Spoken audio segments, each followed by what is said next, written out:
नमस्कार दोस्तों, मेरा नाम है Avneesh Mishra. Power of Kangen water channel में आप लोगों का स्वागत है। आज के इस वीडियो में ये कैंगन वाटर डेमोन्स्ट्रेशन वीडियो है।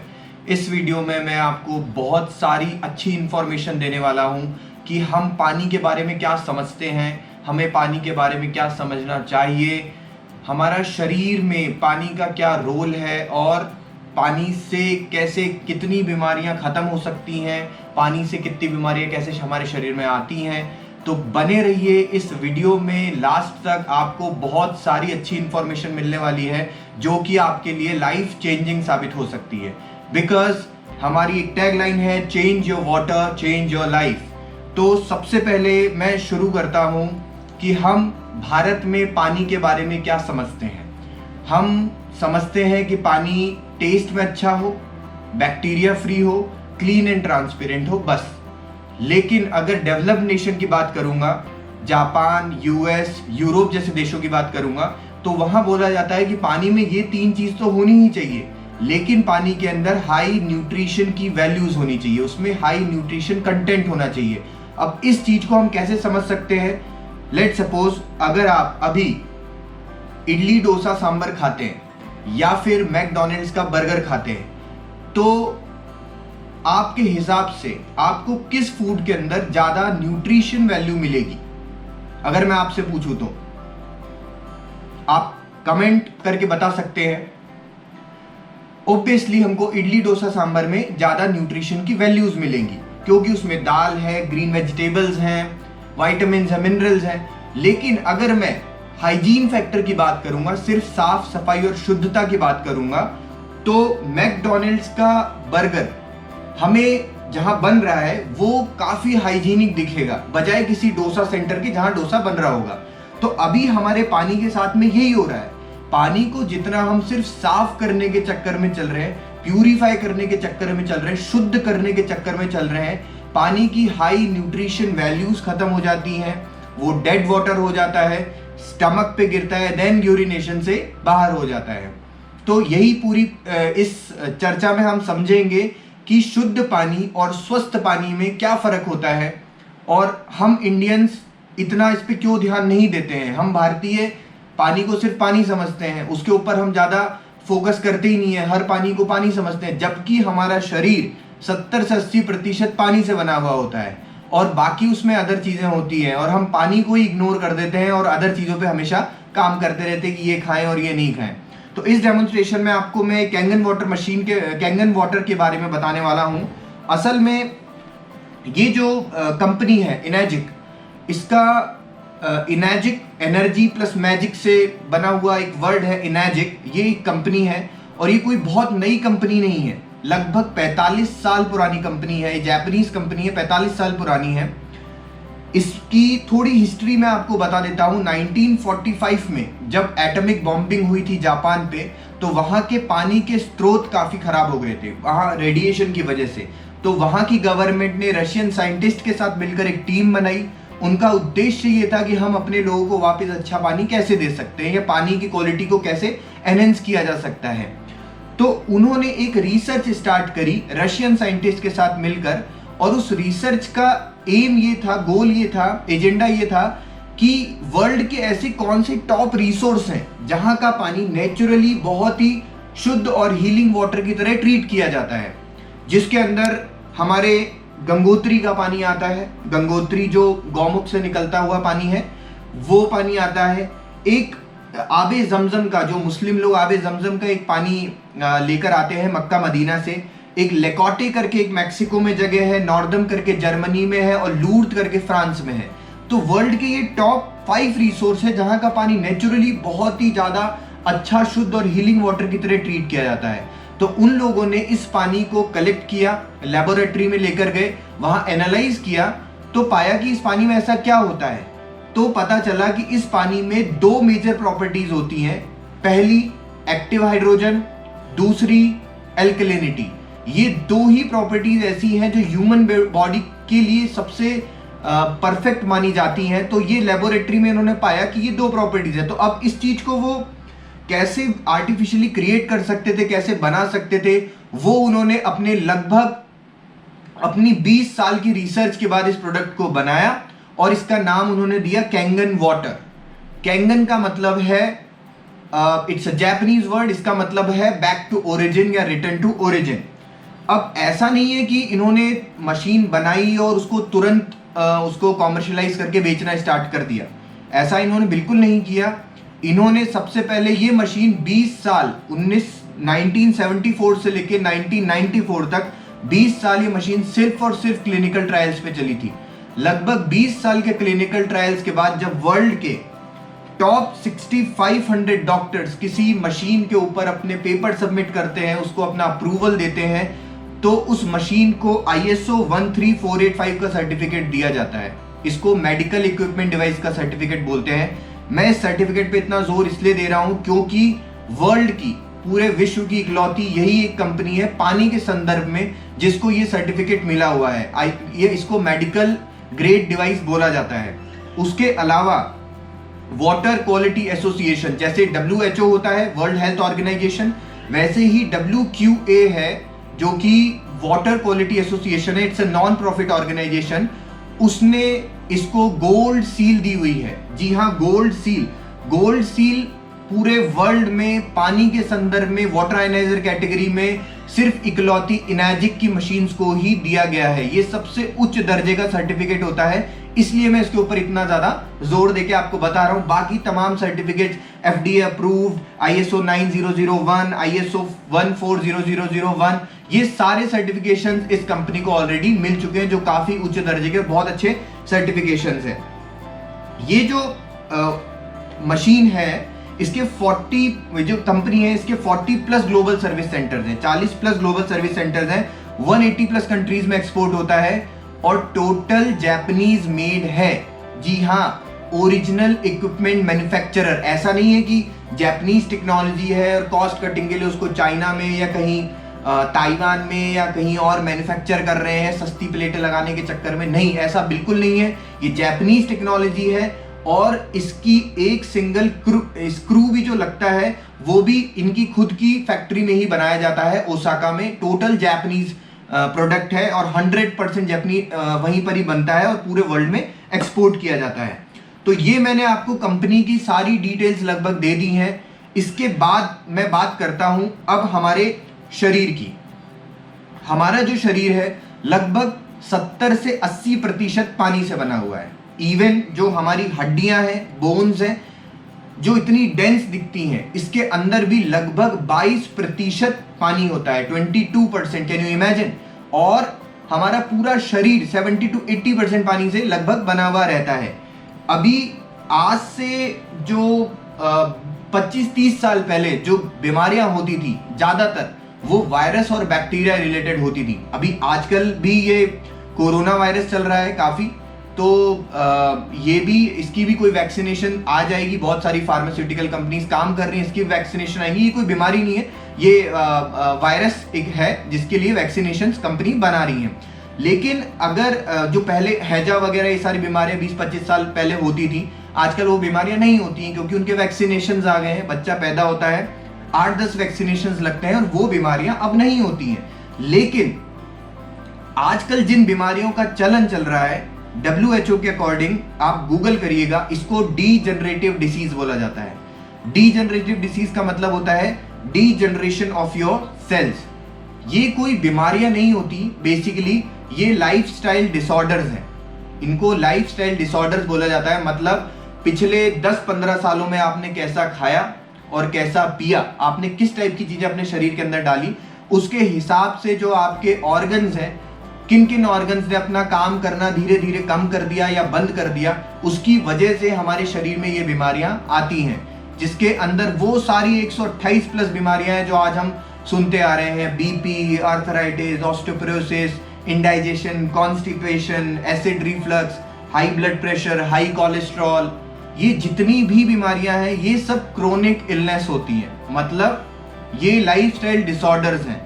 अभी इसको ये क्यों होती हैं, जैसे एक्चुअली मैं आपको बहुत सिंपल भाषा में समझाता हूं। जिस तरीके से हमारे एक मेंटल प्रेशर होता है, मेंटल स्ट्रेस होता है, फिजिकल स्ट्रेस होता है, वैसे ही हमारे शरीर के अंदर 3 स्ट्रेस और काम कर रहे होते हैं 24 घंटे, और उन तीनों स्ट्रेस में से कोई भी स्ट्रेस जब 80% ऊपर निकल जाता है तब ये बीमारियां हमारे शरीर में आती हैं। मतलब हम इन बीमारियों के सिम्टम हमारे शरीर में दिखाई देते हैं, जिसके अंदर पहला स्ट्रेस होता है ऑक्सीडेशन का स्ट्रेस, दूसरा होता है एसिडिक स्ट्रेस, तीसरा होता है डिहाइड्रेशन का स्ट्रेस। ये तीनों स्ट्रेस में से कोई भी स्ट्रेस अगर 80% ऊपर हमारे शरीर में निकल जाता है तो हमें किसी बीमारी के सिम्टम नजर आते हैं, हम डॉक्टर के पास जाते हैं, डॉक्टर हमें हमेशा इसके ऑपोजिट मेडिकेशन देता है। ऑपोजिट मतलब अगर ऑक्सीडेशन का स्ट्रेस शरीर में ज्यादा है तो डॉक्टर एंटीऑक्सीडेंट्स लेने को बोलेंगे। एंटीऑक्सीडेंट जैसे जितने भी विटामिन सी हो गए, सिट्रस फ्रूट हो गया, ग्रीन वेजिटेबल्स हो गई, ग्रीन टी वगैरह हो गई, ये सब क्या एंटीऑक्सीडेंट्स होते हैं। तो अगर हमारे शरीर में ऑक्सीडेशन का स्ट्रेस ज्यादा होता है तो डॉक्टर्स बोलते हैं आप एंटीऑक्सीडेंट्स लीजिए। अगर एसिडिक स्ट्रेस शरीर में ज्यादा होता है तो एल्कलिनिटी मेंटेन करने को बोला जाता है। और अगर डिहाइड्रेशन का स्ट्रेस होता है, मतलब शरीर में पानी की कमतरता होती है, तो पानी ज्यादा पीने को बोला जाता है, रिहाइड्रेट करने को बोला जाता है। तो ये 3 स्ट्रेस हैं जो हमारे शरीर पे कंटिन्यूअसली काम कर रहे होते हैं, और यही कोई भी स्ट्रेस अगर 80% ऊपर निकलता है तो हमको कोई ना कोई बीमारी के सिम्टम नजर आते हैं और हमको फिर उसके मेडिकेशंस लेनी पड़ती हैं। इसके बारे में बताने जा रहा हूँ जिसको बोलते हैं ऑक्सीडेशन का स्ट्रेस। अब सबसे पहले हमको समझना ये ज़रूरी है कि ऑक्सीडेशन का स्ट्रेस क्या होता है। तो मैं आपको बहुत ही सिंपल और सरल भाषा में समझाता हूँ। कोई भी लिविंग या नॉन लिविंग थिंग अगर सनलाइट के या ऑक्सीजन के कांटेक्ट में आती है तो वो ऑक्सीडाइज होती है। फॉर एग्जांपल, लोहे के ऊपर जो जंग लगता है वो एक ऑक्सीडेशन है। जो हम एप्पल को कट करके रखते हैं, ऊपर से वो ब्राउन हो जाता है थोड़ी देर में, वो एक ऑक्सीडेशन है। वही सेम ऑक्सीडेशन जो हमारे शरीर में हो रहा होता है उसको हम एजिंग बोलते हैं। जो हम एजिंग की तरफ बढ़ रहे हैं, ये ऑक्सीडेशन की वजह से हम एजिंग की तरफ बढ़ रहे हैं। अब असल में होता क्या है हमारे शरीर में, एक्चुअली क्या होता है, हमारा जो सेल्स होती हैं वो पॉजिटिव नेगेटिव बॉन्ड से इस तरीके से टाइट इंटैक्ट जुड़ी हुई रहती हैं। लेकिन हमारे शरीर में, क्योंकि हम हमेशा सनलाइट के कांटेक्ट में रहते हैं, तो हमारे शरीर में एक फ्री रेडिकल जनरेट होते हैं। फ्री रेडिकल्स क्या होते हैं? ये सुपर चार्ज पॉजिटिव आयन होता है जो कोशिश करता है कि हमारी सेल्स को ब्रेक करके वहां से एक नेगेटिव इलेक्ट्रॉन चुरा ले। तो वो उनको ब्रेक कर देता है, मतलब नेगेटिव इलेक्ट्रॉन चुराने के चक्कर में जो फ्री रेडिकल्स है वो हमारी सेल्स को ब्रेक कर देता है, और हमारी सेल, और वो खुद इतना अनस्टेबल होता है कि ब्रेक करने के बाद भी वो उसके साथ बॉन्ड नहीं क्रिएट कर पाता क्योंकि बहुत ही अनस्टेबल होता है। तो फ्री रेडिकल्स, हमारा जो चेन ऑफ फ्री रेडिकल्स है वो स्टार्ट हो जाता है। जो हमारी सेल्स टूट गई हैं वो भी एक फ्री रेडिकल्स में कन्वर्ट हो जाती हैं, और जितना ज़्यादा फ्री रेडिकल्स हमारे शरीर में बढ़ते जाते हैं, हम एजिंग की तरफ बढ़ते जाते हैं, हम बुढ़ापे की तरफ बढ़ते जाते हैं। अब इसको स्लो डाउन करने के लिए डॉक्टर्स क्या बोलते हैं, आप एंटीऑक्सीडेंट्स लो। एंटीऑक्सीडेंट्स क्या होते हैं? जैसे विटामिन सी हो गया जितना भी, या ग्रीन टी, सिट्रस फ्रूट के जूस, ग्रीन वेजिटेबल, सब एंटीऑक्सीडेंट रिच होते हैं। आजकल ग्रीन टी काफ़ी चलन में है। तो डॉक्टर्स क्यों बोलते हैं? क्योंकि जो एंटीऑक्सीडेंट्स होते हैं वो यूनिवर्सली नेगेटिव आयन के डोनर होते हैं। तो जैसे ही हम उसको कंज्यूम करते हैं वो डायरेक्टली फ्री रेडिकल्स को मिल जाता है, फ्री रेडिकल्स के साथ बॉन्ड बना के यूरिनेशन से बाहर हो जाते हैं। तो जितने ज़्यादा हमारी लाइफस्टाइल में, हमारे खाने पीने में एंटीऑक्सीडेंट्स होते हैं, इसका मतलब होता है हम एजिंग, अपना जो प्रोसेस है उसको स्लो डाउन कर रहे होते हैं, क्योंकि हम एंटीऑक्सीडेंट्स ले रहे हैं और फ्री रेडिकल्स को न्यूट्रलाइज कर रहे हैं। अभी जैसे हम दूरी को किलोमीटर में नापते हैं, वैसे ही जो एंटीऑक्सीडेंट्स है उसको मेजर करने की एक यूनिट होती है जिसको ORP बोला जाता है। ORP मतलब ऑक्सीडेशन रिडक्शन पोटेंशियल। ये एक स्केल होता है, 0 से प्लस और 0 से माइनस साइड में होता है। जितना ज्यादा प्लस होगा इसका मतलब होगा वो ऑक्सीडाइज्ड है, या वो पानी या वो लिक्विड जो भी है वो ऑक्सीडाइज्ड है, हम अपने शरीर में उसको डाल रहे हैं तो हम एजिंग को और प्रमोट कर रहे हैं। और जितना ज्यादा माइनस हम कंज्यूम करते हैं, जितना ज्यादा माइनस लेते हैं, इसका मतलब है उसके अंदर एंटीऑक्सीडेंट्स होते हैं। तो अभी मैं आपको ये डेमोन्स्ट्रेशन में दिखाने वाला हूँ कि डिफरेंट की किसकी क्या ORP वैल्यू आती है। तो ये मेरे पास नॉर्मल टैप वाटर है, ये मैंने इसमें टैप वाटर लिया है। ये मेरे पास एक नॉर्मल जो आरओ का पानी है वो है, ये कोल्ड ड्रिंक है, स्प्राइट ली है मैंने क्योंकि ये ट्रांसपेरेंट होती है, पानी की तरह दिखती है। कोई भी कोल्ड ड्रिंक आप ले सकते हैं, इसकी वैल्यू सेम ही आएगी। ये मैंने इसमें स्प्राइट लिया है।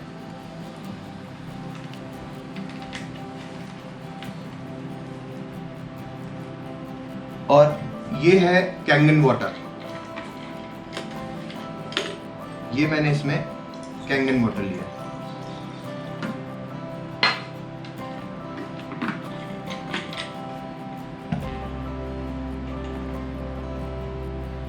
ये मेरे पास एक ORP मीटर है, इसको ORP मीटर बोलते हैं हम। इससे इस मीटर को मैं इन सब में डालूंगा, जिसकी जो वैल्यू आएगी उससे हमको पता चलता है कि वो चीज़ कितनी ऑक्सीडाइज है।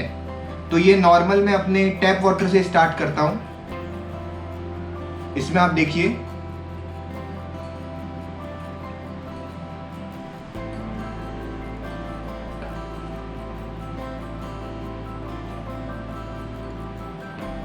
ये पॉजिटिव साइड में ही आ रहा है, 600 समथिंग इसकी वैल्यू आ रही है। यही हमने इस पानी को शुद्ध कर लिया आरओ से।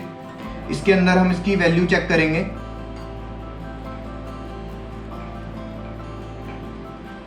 तो ये भी अप्रोक्सीमेटली 605-600 करीबन इसकी वैल्यू आ रही है। यही 600 समथिंग वैल्यू है। इसी को ही हम अगर कोल्ड ड्रिंक में देखते हैं तो ये आप देखेंगे ये एब्रप्टली इंक्रीज हो गया, अचानक से ये वैल्यू काफी इंक्रीज हो गई है। ये 700 प्लस चला गया, 750 समथिंग इसकी वैल्यू करीबन आ गई है। इसका मतलब है ये पानी, ये कोल्ड ड्रिंक इतनी ज्यादा ऑक्सीडाइज है, इसका ORP वैल्यू इतना ज्यादा प्लस में है। असल में होता क्या है, जो बच्चे लोग बहुत ज्यादा कोल्ड ड्रिंक कंज्यूम करते हैं तो इसका मतलब ये होता है कि वो अपने शरीर में ऑक्सीडेशन को प्रमोट कर रहे हैं। वो बहुत तेजी से बुढ़ापे की तरफ बढ़ेंगे, बहुत तेजी से ऑक्सीडाइज करेंगे अपने शरीर को। जो मेच्योरिटी वाले लक्षण है उनके शरीर में जल्दी आते हैं, बाल सफेद होना, झुर्रियां पड़ना और बहुत सारी चीजें। तो इसका ये बहुत सारे नुकसान होते हैं क्योंकि हम इसको इतनी तेजी से हम अपने शरीर में मतलब फ्री रेडिकल्स को बढ़ा रहे हैं, उसको बहुत तेजी से हम ऑक्सीडेशन को प्रमोट कर रहे हैं, एजिंग को हम बढ़ावा दे रहे हैं। तो यही हम कैंजन वाटर में इसकी वैल्यू देखेंगे। तो यहां आप देखेंगे इसकी वैल्यू लगभग -800 के भी ऊपर चला गया, -800 के आसपास इसकी वैल्यू आ रही है, -800 के आसपास इसकी वैल्यू है। इसका मतलब ये है, अगर मैं 1 कप ग्रीन टी की बात करूं, जो हम 1 कप ग्रीन टी पीते हैं एंटीऑक्सीडेंट के लिए, 1 कप ग्रीन टी के अंदर -80 वैल्यू होता है ORP का। वही सिट्रस फ्रूट्स का हम कोई भी जूस पीते हैं, नींबू या संतरे का, उसके अंदर -50 वैल्यू होता है ORP का, एंटीऑक्सीडेंट का। तो मतलब अगर आपने ये 1 गिलास कैंगन वाटर पिया तो आपको लगभग 10 कप ऑफ ग्रीन टी के अंदर जितने एंटीऑक्सीडेंट्स मिलेंगे उतना आपको इस 1 गिलास कैंगन वाटर में मिल जाएगा, जो कि प्रैक्टिकली पॉसिबल है। हम दिन भर पानी पीते रहते हैं तो हमारे शरीर में एंटीऑक्सीडेंट एक पानी की फॉर्म में जाते रहेंगे, वाटर की फॉर्म में जाता रहेगा, जो कि सबसे एटॉमिक वेट होता है उसका सबसे लाइट होता है। वो हमारी बॉडी को बहुत ही अच्छा होता है हमारी शरीर के लिए। तो अगर 15 ग्लास सिट्रस फ्रूट्स का जूस, मतलब 15 ग्लास आप नींबू संतरे का जूस पिएंगे और जितना एंटीऑक्सीडेंट आपको मिलेगा उतना आपको सिर्फ 1 ग्लास कैंगन वाटर में मिल जाता है। तो ये कैंगन वाटर की सबसे पहली प्रॉपर्टी है कि कैंगन वाटर जो है वो एंटीऑक्सीडेंट रिच होता है। अभी मैंने इसको मीटर से दिखाया, अब आप बोलेंगे कि नहीं वो मीटर तो खराब हो सकता है, आप कुछ और दिखाइए, ऐसे कैसे हमको समझ में आएगा कि ये इसमें एंटीऑक्सीडेंट्स है ही। तो उसके लिए मेरे पास एक दूसरा एक्सपेरिमेंट है, वो मैं आपको दिखाता हूँ। पास दोनों नॉर्मल पानी लिए हुए हैं मैंने, इसके अंदर ये मेरे पास एक बीटाडीन है। बीटाडीन जो होता है वो एक ऑक्सीडेटिव मतलब हम लगाते हैं, हमारे कट जाता है, छिल जाता है तो हम इसको वहाँ लगाते हैं ताकि वो जल्दी हील कर जाए। तो ये मैं बीटाडीन लिया है मैंने। मैं एक एक्सपेरिमेंट में दिखाता हूं आपको कि ये मैंने थोड़ी सी बीटाडीन मैंने इसमें डाली।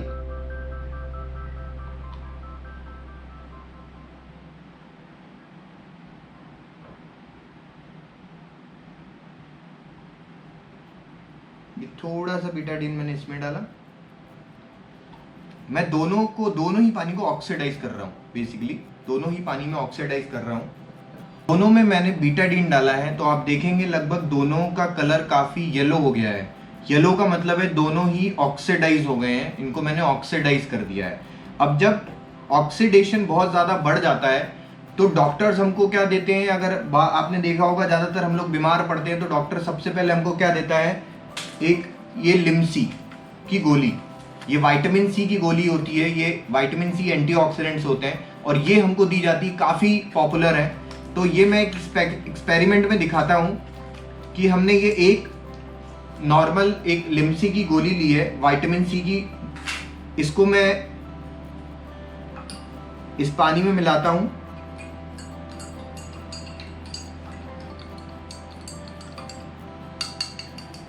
तो ये आप देखेंगे इसका कलर वाइट हो गया, मतलब ये नॉर्मल हो गया, इसका ऑक्सीडेशन था वो खत्म हो गया। तो इसका मतलब है कि लिम्सी के अंदर 100% एंटीऑक्सीडेंट्स होते हैं कि जिसने ऑक्सीडेशन को कम कर दिया। वही मैं इसके अंदर अभी जो दूसरा पानी है जिसको मैंने ऑक्सीडाइज किया था बीटाडीन से, इसके अंदर मैं कैंगन वाटर डालता हूं, तो देखते हैं क्या होता है। ये भी बिल्कुल इसका कलर नॉर्मल हो गया और इसका मतलब है इसके अंदर भी एंटीऑक्सीडेंट्स हैं, इसने भी उसके ऑक्सीडेशन को बिल्कुल खत्म कर दिया है। तो असल में हुआ क्या, जो कैंगन वाटर है इसके अंदर एंटीऑक्सीडेंट्स हैं और वो जब हमारे शरीर में जाता है तो ऑक्सीडेशन को कम कर देता है। बट इसके अंदर आप देखेंगे कि जो जितना लिम्सी की दवाई थी, जितना काम आ गई उतनी तो आ गई, लेकिन बाकी नीचे ही पड़ी रह गई।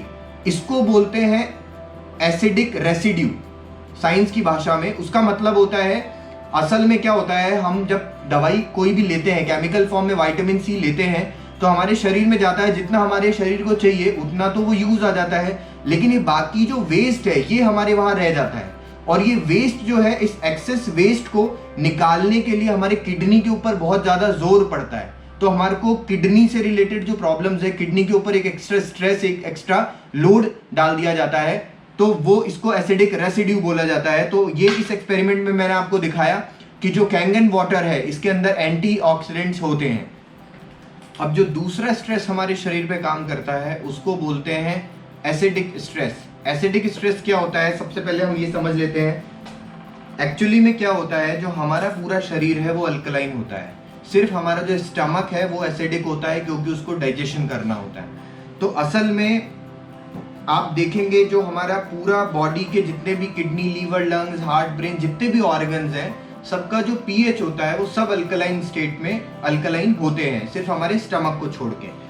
अब ये डॉक्टर ओटो हेनरिच वॉर्बर्ग हैं, इनको 1931 में नोबेल प्राइज मिला था। इन्होंने एक चीज बताई थी, no disease can survive in an alkaline environment, even cancer. जी हाँ, इवन कैंसर, इवन जो कैंसर भी होता है वो भी अल्कलाइन एनवायरनमेंट में सर्वाइव नहीं कर सकता। इसलिए अल्कलिनिटी मेंटेन करना हमारे शरीर के लिए इतना ज्यादा इंपॉर्टेंट होता है। अब होता क्या है असल में, जनरली मैं आपको सिंपल लैंग्वेज में समझाऊं तो जो हमारा ब्लड का पीएच होता है वो हमेशा अल्कलाइन होता है। एक ये पीएच स्केल है, 1 to लेके 14 ये पीएच स्केल होती है। 7 के ऊपर कोई भी वैल्यू होती है उसको अल्कलाइन बोला जाता है, 7 के नीचे कोई भी वैल्यू होती है उसको एसिडिक बोला जाता है। हमारा जो ब्लड का पीएच है वो हमेशा 7.35 से 7.45 के बीच में रहता है। अभी मैं यहाँ बैठा हूँ, बोल रहा हूँ, बात कर रहा हूँ, आप लोग भी बैठे हैं, देख रहे हैं, चल फिर रहे हैं, बात कर पा रहे हैं, इसका मतलब 100% आपके ब्लड का पीएच अभी 7.35 से 45 के बीच में होगा। अगर ये 0.01 भी ड्रॉप हो जाता है तो हम इमीडिएटली हॉस्पिटल में एडमिट होते हैं और डॉक्टर सबसे पहले हमारा ब्लड टेस्ट चेक करते हैं और वो अपनी उसमें प्रोसेस स्टार्ट करते हैं। तो इसलिए जो हमारे ब्लड का पीएच है वो एल्कलाइन हमेशा मेंटेन करना सबसे हाई प्रायोरिटी टास्क होता है। किसके लिए? हमारे किडनी, लीवर, लंग्स के लिए। हमारे किडनी, लीवर, लंग्स जो होते हैं उनका खुद के तो कुछ काम होते हैं, लेकिन उनका हाई प्रायोरिटी टास्क होता है कि जो हमारा ब्लड का पीएच है वो हमेशा 7.35 से 45 के बीच में रहना चाहिए।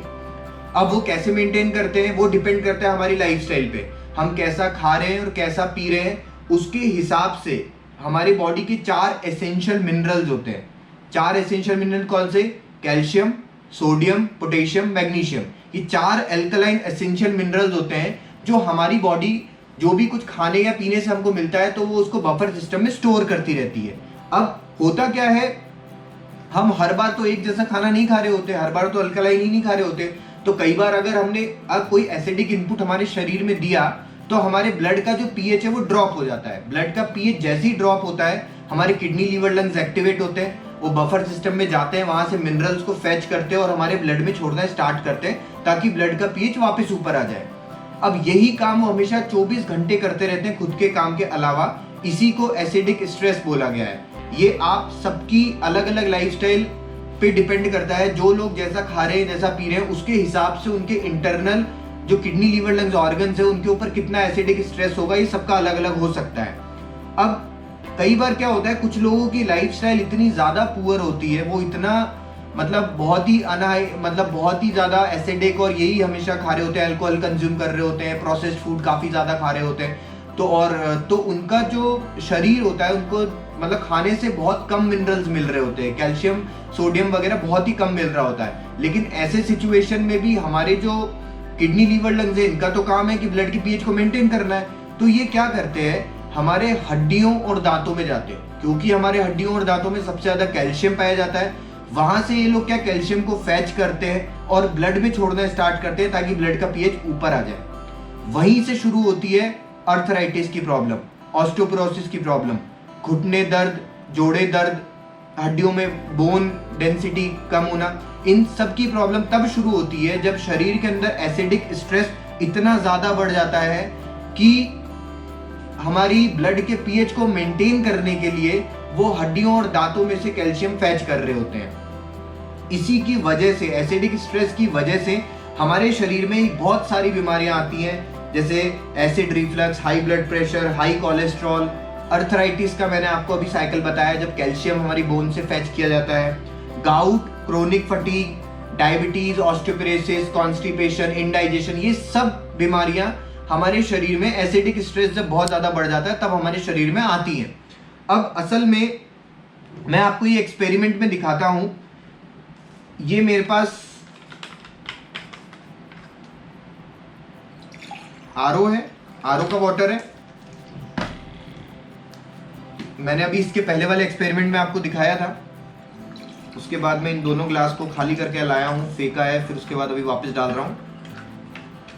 ये हमारा टैप वाटर है, ये आरओ वाटर है, ये मैंने कोल्ड ड्रिंक डाली थी, ये कैंजन वाटर है। अभी ये मेरे पास क्या है, जो हम स्कूल में केमिस्ट्री का लिटमस पेपर से टेस्ट करते थे किसी को अल्कलाइन चेक करने के लिए या एसिडिक चेक करने के लिए, तो ये उसी का यूनिवर्सल इंडिकेटर सोल्यूशन है। इसको पीएच इंडिकेटर सोल्यूशन बोलते हैं। अभी मैं इनमें सब में ड्रॉप्स डालूंगा, जिसका जो कलर आएगा उससे हमें पता चलता है कि ये कौन से पीएच का पानी है। तो मैं ये नॉर्मल हमारा टैप वाटर है उससे स्टार्ट करता हूं।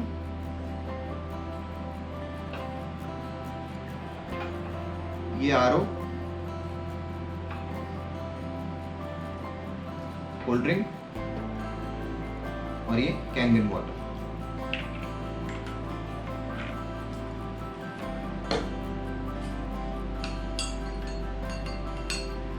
ये देखेंगे आप, ये आरओ जो नॉर्मल टैप वाटर है, टैप वाटर का जो पीएच है वो स्लाइटली 7 और 6 के बीच में कहीं आ रहा है, बट स्लाइटली एसिडिक है। यही हमने इसको और ज्यादा आरओ से शुद्ध कर लिया तो आप देखेंगे थोड़ा और येलोइश की तरफ आ गया, लगभग 6 और 5 के बीच में कहीं इसका पीएच आ रहा है। वही आप जो कोल्ड ड्रिंक पीते हैं, जो बच्चे लोग कोल्ड ड्रिंक को बड़े चाव से पीते हैं, या कोई पार्टी है कुछ भी है, कोल्ड ड्रिंक, ये देखिए आप इसका पीएच क्या है, 2.5 पीएच का स्ट्रॉन्ग एसिडिक है। ये बहुत ज्यादा एसिडिक है। ये हमारे किडनी लीवर लंग्स के ऊपर बहुत ज्यादा लोड डालता है। अगर एक ग्लास हम कोल्ड ड्रिंक पी लेते हैं तो सोचिए हमारे किडनी लीवर लंग्स के ऊपर कितना ज्यादा लोड पड़ता है वापस उसको मेंटेन करने के लिए, क्योंकि ये 2.5 पीएच का है। यही जो कैंगन वाटर है हम पीते हैं, ये देखेंगे आप स्लाइटली पर्पल आ रहा है, तो 8.5, 9 और 9.5 3 पीएच के पानी आते हैं उसमें पीने के लिए, तो ये स्लाइटली अल्कलाइन होता है। असल में जो पीएच चार्ट है उसमें आप देखेंगे अगर 7 के ऊपर अल्कलाइन होता है, 7 के नीचे एसिडिक होता है। वैसे ही एक एक नंबर कम होता है वो दिख रहा है, 7, 6, 5, 4, 3, 2, 1, लेकिन जो कॉन्सेंट्रेशन लेवल है वो 10 की पावर में इंक्रीज होता है, लाइक लॉगरिथमिक रहता है। तो 7 से 6 पे आया 1000, 100, 1000, 10,000, लाख, 10 लाख, करोड़, इस तरीके से इस हमारे शरीर के ऊपर स्ट्रेस बढ़ता है। तो अगर हम ये कोल्ड ड्रिंक पी रहे हैं जो कि 2.5 pH का है, तो आप मान के चलिए आपके शरीर के ऊपर लगभग 2.5 लाख का स्ट्रेस होता है कि 2.5 लाख मिनरल्स आपके किडनी, लीवर, लंग्स को आप ही के शरीर में से निकाल के ब्लड में छोड़ने होते हैं अगर आपने एक ग्लास कोल्ड ड्रिंक पी होती है तो। अभी इन सबको ग्लासेस को आप अपने शरीर समझिए, आप अपनी बॉडी समझिए कि आपके शरीर के अंदर कितना एसिडिक स्ट्रेस होगा। अगर आप अभी ये आरओ का पानी पी रहे हैं, जो कि ये तो फिर भी मेरे मतलब ये 120 TDS के समथिंग है। जनरली लोगों को मैंने देखा है वो अपने घरों में जो आरओ लगाया होता है उसको 20 TDS 30 TDS पे पानी पीते हैं, तो ये बिल्कुल येलो हो जाता है, या मतलब इसका TDS इसका जो pH है वो लगभग 5 की तरफ चला जाता है, 5.5 या 4 की तरफ, नीचे की तरफ चला जाता है। तो यही अगर आप आरओ का पानी पी रहे हैं, अगर एक गिलास आप आरओ का पानी पीते हैं और ये लगभग 5 pH का होता है, तो आपके शरीर के ऊपर लगभग 10,000 का स्ट्रेस होता है अगर एक गिलास आप आरओ का पानी पीते हैं। तो लगभग 10,000 मिनरल्स आप ही के शरीर में से निकाल के ब्लड में ड्रॉप करने होते हैं। किसको? हमारे किडनी, लीवर, लंग्स को। इसी को एसिडिक स्ट्रेस बोला गया है साइंस की भाषा में। अगर हम आज से ही कैंगन वाटर पीना स्टार्ट करते हैं तो आप देखिए कि हमारे शरीर में क्या फर्क पड़ता है। ये मैं नॉर्मल कोल्ड ड्रिंक में डालता हूं,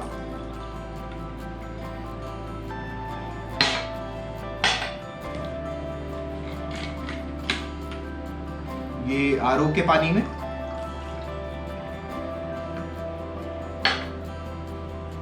ये नॉर्मल जो टैप वाटर है उसमें। तो ये आप देखेंगे लगभग सबका पीएच अप आ गया है, सबका पीएच ऊपर आ गया है। ये 6.5 के करीबन था, ये 7 के ऊपर आ गया है। ये भी 6 के करीबन था, ये भी ऊपर आ गया है, पर्पल हो गया है। लेकिन आप ये कोल्ड ड्रिंक को देखेंगे, इसका कलर बिल्कुल भी चेंज नहीं हुआ, ये रेड का रेड ही है। क्यों? मैंने आपको बताया कॉन्सेंट्रेशन लेवल। यहां पे 2.5 करोड़ का स्ट्रेस है, 2.5 लाख का स्ट्रेस है हमारे शरीर के ऊपर। तो मुझे कम से कम ऐसी 30 कैंगन वाटर की बोतल डालनी पड़ेगी, तब जाके ये जो एसिडिक स्ट्रेस है हमारी बॉडी न्यूट्रलाइज कर पाएगी। तो सोचिए अगर एक गिलास आप कोल्ड ड्रिंक पीते हैं तो आपके शरीर के ऊपर कितना ज्यादा एसिडिक स्ट्रेस होता है, आपके किडनी, लीवर, लंग्स को कितना ज्यादा काम करना पड़ता है आपके ब्लड के पीएच को मेंटेन करने के लिए। तो ये इस पानी की दूसरी प्रॉपर्टी थी कि ये पानी हाई इन अल्कलाइन होता है। पहली प्रॉपर्टी मैंने आपको बताई कि ये पानी एंटीऑक्सीडेंट रिच होता है, कैंगन वाटर। दूसरी चीज मैंने आपको बताई कि Kangen water high in alkaline होता है, जो मैंने आपको प्रैक्टिकल में दिखाया। अब तीसरी चीज मैं आपको बताने जा रहा हूं जिसको बोलते हैं डिहाइड्रेशन का स्ट्रेस। तो तीसरा स्ट्रेस हमारे शरीर पे काम करता है उसको बोलते हैं डिहाइड्रेशन का स्ट्रेस। डिहाइड्रेशन का स्ट्रेस मतलब हमारे शरीर में पानी की कमतरता, हमारे शरीर में पानी की कमी, इसी को डिहाइड्रेशन का स्ट्रेस बोलते हैं। तो बोला जाता है कि आप ज्यादा रिहाइड्रेट करिए। रिहाइड्रेट का मतलब पानी ज्यादा पीजिए। तो अभी मैं आपको बताने जा रहा हूं कि एक्चुअली क्या होता है। अगर हम मॉलिक्यूलर लेवल पे बात करें, पानी के मॉलिक्यूल की बात करें, तो जो पानी का एक आइडियल मॉलिक्यूल है वो हेक्सागोनल शेप का इस तरीके का होना चाहिए, H2O इस तरीके का होना चाहिए। लेकिन हमारा जो पानी अभी जो हम पी रहे हैं जनरली, वो पानी लगभग ऐसे ही छोटे छोटे बहुत सारे मॉलिक्यूल्स मिलके एक मोटा गुच्छेदार पानी होता है, क्लस्टर अनस्ट्रक्चर्ड वाटर होता है। तो अब इससे क्या लेने देना वो मैं आपको समझाता हूं। अब ये डॉक्टर पीटर आग्रे हैं, इनको 2003 में केमिस्ट्री का नोबेल प्राइज मिला था। इन्होंने एक चीज बताई थी कि जो हमारी बॉडी किस हायरार्की में बनी हुई है। सबसे छोटी चीज होती है cells, tissue, organs and then complete body. इस हायरार्की में हमारी बॉडी पूरी बनी होती है।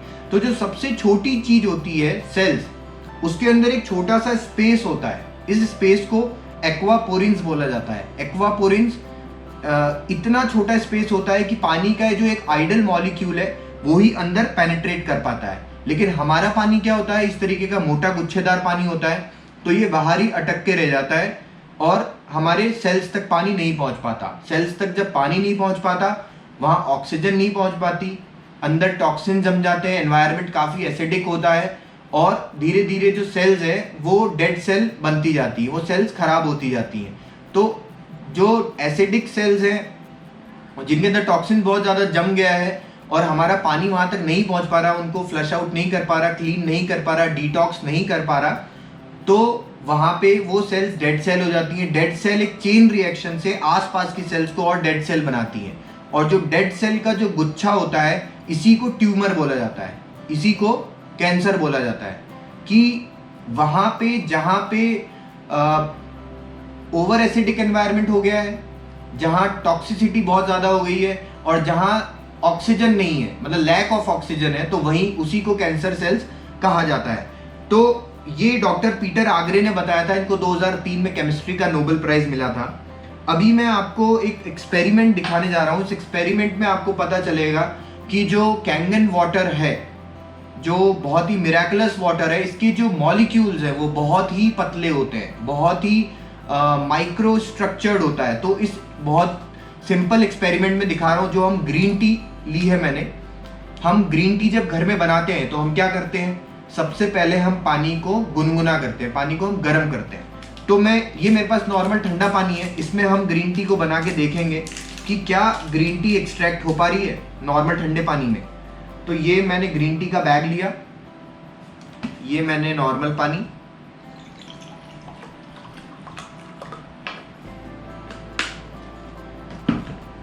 हम इसके अंदर ये ग्रीन टी को एक्सट्रैक्ट करके देखते हैं। तो ये थोड़ी बहुत ग्रीन टी एक्सट्रैक्ट हो पा रही है, थोड़ी बहुत ग्रीन टी एक्सट्रैक्ट हो पा रही है इसके अंदर। अभी मैं इसी टी बैग को दूसरे में लेता हूँ। यहाँ पे मैंने ये कैंगन वाटर लिया और कैंगन वाटर के अंदर मैं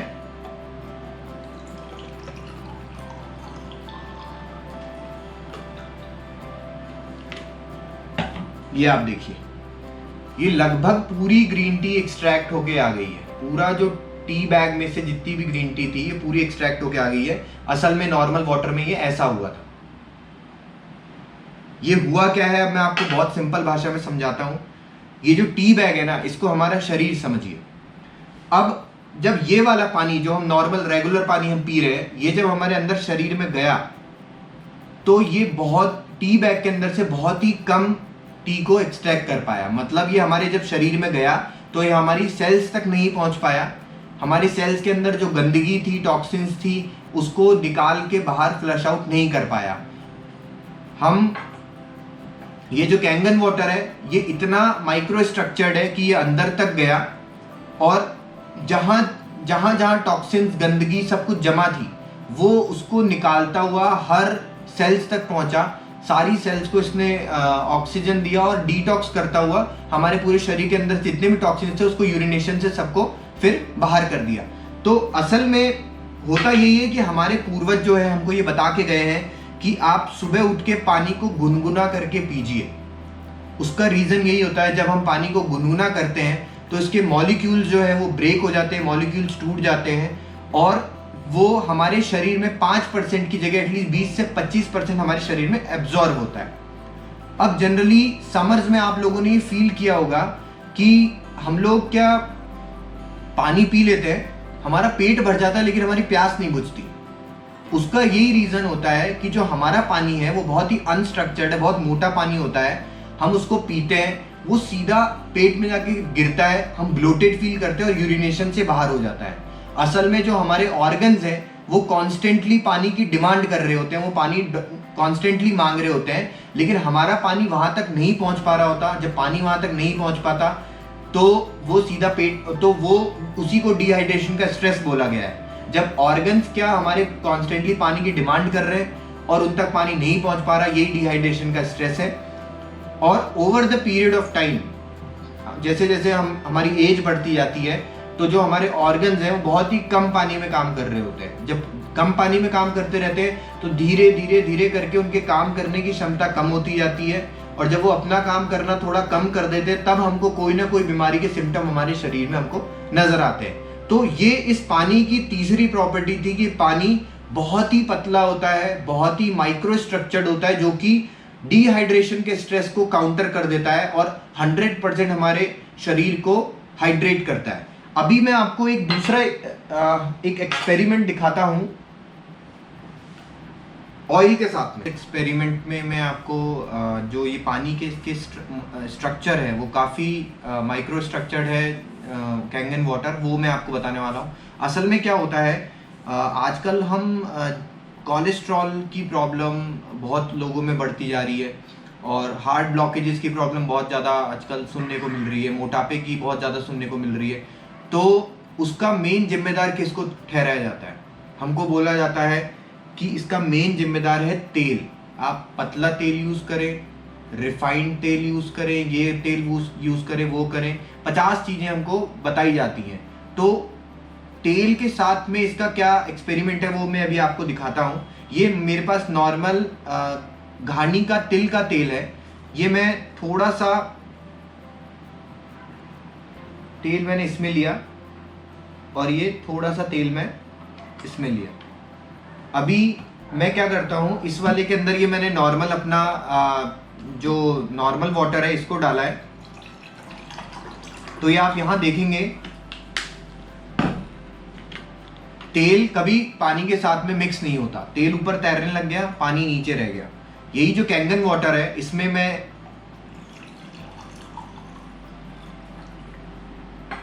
डाला तो आप ये देखिए इसने पूरा इसको ब्रेक कर दिया, ये पूरे ऑयल को इसने ब्रेक कर दिया। इसको बोलते हैं इमल्सिफिकेशन ऑफ ऑयल।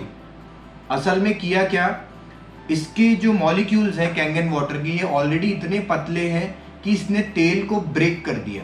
तेल को तो होता क्या है, जब हमारे शरीर में ये अंदर जाता है तो जहाँ जहाँ टॉक्सिन्स और गंदगी जमा है in the form of oil या in the form of fat, तो उसको ये वहाँ से जाके एक्सक्रीट करके ब्रेक करके उसको हमारे शरीर से बाहर कर देता है। तो हमारे इंटरनल जो वेन्स हैं, जो अंदर ब्लड फ्लो है, वो बहुत ही अच्छा बना रहता है और हमारे अंदर शरीर के अंदर जहाँ जहाँ तेल गंदगी जमा है उसको फ्लश आउट करके यूरिनेशन से बाहर कर देता है। यही जो तेल होता है in the form of fat अगर हमारी आर्टरीज में जाके जम जाता है तो उनको हार्ट ब्लॉकेजेस की प्रॉब्लम हो जाती है और एक स्टेंट डलवाना पड़ता है या उनको बाईपास सर्जरी करवानी पड़ती है। तो जब कैंगन वाटर यूज करते हैं तो वो जब शरीर के अंदर जाता है तो जहाँ जहाँ तेल गंदगी जमा है, फैट है, एक्सेस फैट है, उसको वो एक्सट्रैक्ट करके पूरा यूरिनेशन से बाहर कर देता है। इंटरनल पूरी बॉडी हमारी डिटॉक्सिफाइड रहती है और 100% क्लीन रहती है और हमारे जो kidney, liver, lungs, heart, brain जितने ऑर्गन्स हैं सब अपना खुद का काम अच्छे से करते रहते हैं। तो यही इस पानी की 3 प्रॉपर्टीज थी। पहली, ये एंटीऑक्सीडेंट रिच होता है, दूसरी ये एल्कलाइन होता है और तीसरी प्रॉपर्टी की ये माइक्रो स्ट्रक्चर्ड वाटर है जो कि 100% हाइड्रेट करता है। तो जो तीनों स्ट्रेस हैं क्रोनिक इलनेस के, जो आजकल जितनी भी लाइफस्टाइल डिसीजेस हैं, क्रोनिक इलनेस हो रही है, उनके जो 3 स्ट्रेस हैं, एसिडिक स्ट्रेस और डिहाइड्रेशन का स्ट्रेस और ऑक्सीडेशन का स्ट्रेस, इन तीनों स्ट्रेस का काउंटर सिर्फ पानी ही कर देता है और आपकी जो इंटरनल बॉडी है वो पूरी हेल्दी रहती है। तो ये इस डेमो में मैंने आपको लगभग तीनों जो मेन प्रॉपर्टी थी उसके बारे में बता दिया। इस पानी की एक और प्रॉपर्टी होती है जिसको बोलते हैं एक्टिव हाइड्रोजन। वो उसके लिए मैंने एक सेपरेट वीडियो बनाया हुआ है, वो आप ऊपर आई बटन पे क्लिक करके देख सकते हैं। वो मैंने पूरा डिटेल में दिखाया है उसको कि एक्टिव हाइड्रोजन क्या होते हैं, इनको हाइड्रोक्सिल आयंस बोलते हैं। वो इस पानी की चौथी प्रॉपर्टी होती है। तो इस पानी में मेजर 4 प्रॉपर्टीज हैं, active hydrogen, ORP antioxidants, alkalinity और चौथा माइक्रो स्ट्रक्चर्ड वाटर। ये 4 मेजर प्रॉपर्टीज हैं जो कि हमारे को हेल्दी रखने के लिए 100% हमको सहायता करती हैं। तो इसके अलावा एक्चुअली जापानीज लोग अगर कोई भी चीज़ बनाते हैं तो उसका 100% यूटिलाइजेशन करते हैं उस प्रोडक्ट का। तो इस पीने के पानी के अलावा इसके अंदर एक ब्यूटी वाटर भी आता है जो कि 5.5 pH का ब्यूटी वाटर होता है। उसको आप विड्रॉ कर सकते हैं, उससे आप फेस वॉश कर सकते हैं, नहा सकते हैं। तो वो स्किन के लिए हमारे बहुत अच्छा होता है। स्किन रिलेटेड जिनको डिसीजेज होती हैं वो उस पानी को यूज़ कर सकते हैं। प्लस इसमें एक 2.5 pH का स्ट्रॉन्ग एसिडिक वाटर निकलता है। आजकल कोरोना वायरस की वजह से सब लोग बहुत ज़्यादा सैनिटाइजर और ये सब यूज कर रहे हैं जो कि केमिकल या अल्कोहल बेस्ड होते हैं, लेकिन इससे बना हुआ जो 2.5 pH का स्ट्रॉन्ग एसिडिक वाटर होता है, ये वाटर बेस्ड होता है और ये 99.99% बैक्टीरियाज एंड वायरसेस को किल कर देता है। और इसका ये जापा के द्वारा अप्रूव्ड है, जापानीज मेडिकल जो है ये डिवाइस है। और 2.5 pH का पानी सैनिटाइजर की तरह यूज किया जाता है। उसको आप अपने वेजिटेबल सैनिटाइज कर सकते हैं, आप अपने हाथ सैनिटाइज कर सकते हैं, या क्लीनिंग साफ सफाई के लिए यूज किया जाता है। इसके अलावा आप इसमें 11.5 pH का पानी निकलता है जो कि हमारे वेजिटेबल्स को वॉश करने के लिए, हमारे जितने भी दाल है, चावल है, उसमें जितने भी पेस्टिसाइड्स होते हैं उनको रिमूव करने के लिए, पेस्टिसाइड रिमूवल की तरह 11.5 pH 11.5 pH के पानी को भी आप यूज कर सकते हैं। तो ये एक सिंगल मशीन है, इसमें 7 टाइप्स ऑफ वाटर निकलते हैं। हर पानी का एक अलग अलग यूज है जो कि आपके पूरे घर को टोटल केमिकल फ्री बनाता है और गो ग्रीन मतलब ग्रीन एनवायरनमेंट को प्रमोट करता है। तो यही मैं बताना चाहता था। 1000+ वर्ल्ड वाइड हॉस्पिटल्स में यूज किया जाता है, 35,000+ रेस्टोरेंट्स में यूज किया जाता है। वर्ल्ड के तमाम न्यूट्रिशनिस्ट और टॉप डॉक्टर्स ने कैंगन वाटर के बारे में अपनी बहुत सारी बुक्स लिखी हुई हैं। उनमें से एक है डॉक्टर हिरोमी शिनिया जो कि एंडोस्कोपी के इन्वेंटर हैं। उन्होंने अपनी एक बुक लिखी है द एंजाइम फैक्टर। उस बुक का लिंक मैं आपको डिस्क्रिप्शन बॉक्स में दे रहा हूँ, आप बुक मंगा के पढ़ सकते हैं। उस द एंजाइम फैक्टर में उन्होंने एक चैप्टर दिया है कैंगन वाटर के बारे में, और उसमें उन्होंने बताया है पूरा कि इन्होंने अपने लगभग 3 लाख से ज़्यादा पेशेंट्स को ट्रीट किया है जिनको क्रॉनिक कॉन्स्टिपेशन या जिनकी कीमोथेरेपी चल रही थी कैंसर की, उनको कैंगन वाटर से ट्रीट किया गया। उसके क्या पॉजिटिव रिजल्ट्स रहे, क्या टेस्टिमोनीज रहे, वो इन्होंने अपने पूरे बुक्स में बताया है उस चीज़ को, तो वो आप पढ़ सकते हैं। बाकी वर्ल्ड के तमाम जो टॉप सेलिब्रिटीज़ हैं, टॉप एंटरप्रेन्योर्स हैं और फिटनेस जो एंथुसियास्ट हैं, वो सब लोग कैंगन वाटर को यूज़ करते हैं। ये बहुत ही पावरफुल पानी है जो कि हमको हमेशा हेल्दी रखता है। एंड डिस्क्लेमर मैं आपको देना चाहता हूँ कि इनैजिक मशीन है, इनैजिक जो कंपनी है वो किसी भी बीमारी को क्योर करने का कभी भी कोई क्लेम नहीं करती है। बेसिकली ये सिर्फ वो पानी है जो हमारे शरीर को चाहिए। और असल में मैं आपको बताता हूँ कि कोई भी डॉक्टर या कोई भी दवाई कभी भी किसी बीमारी को क्योर नहीं करते हैं, कभी भी किसी बीमारी को ठीक नहीं करते हैं। वो सिर्फ हमारे सिस्टम, हमारी बॉडी को उस स्टेज पे ले जाने की कोशिश करते हैं ताकि बॉडी इटसेल्फ हील करे, इटसेल्फ उस बीमारी को खत्म करे, ताकि हमारे इंटरनल जितने भी हमारे इम्यून सिस्टम मजबूत हो, हमारे kidney, liver, lungs, heart, brain, जितने भी सारे ऑर्गन्स हैं, सब अपना काम हाई पोटेंशियल पे करते रहेंगे तो हमारे शरीर में जितनी भी कोई क्रोनिक इलनेस है ये नहीं आती है। That's it from my side. Please मेरे channel the power of Kangen water को सब्सक्राइब करें, लाइक करें और इसको शेयर करें। कमेंट करके आप मेरे को सजेशन दे सकते हैं, या अगर आपकी कोई क्वेरीज हैं, आपके कोई क्वेश्चंस हैं जो आप पूछना चाहते हैं, तो मेरे व्हाट्सएप नंबर या मेरा नीचे कॉन्टैक्ट डिटेल्स भी आप मुझे कॉल कर सकते हैं। या कैंगन वाटर मशीन से रिलेटेड आपको कोई भी क्वेरीज हैं, आप कैसे इसको खरीद सकते हैं, कैसे अपने घर में इंस्टॉल कर सकते हैं, कोई भी आपको क्वेश्चंस हैं तो आप बेझिझक मुझे कॉल कर सकते हैं, मुझे मैसेज ड्रॉप कर सकते हैं या कमेंट करिए अपने नंबर। हमारी टीम आपको कॉल करेगी और हम आपकी मदद करेंगे। Thank you so much. Thanks for watching this video. नमस्कार।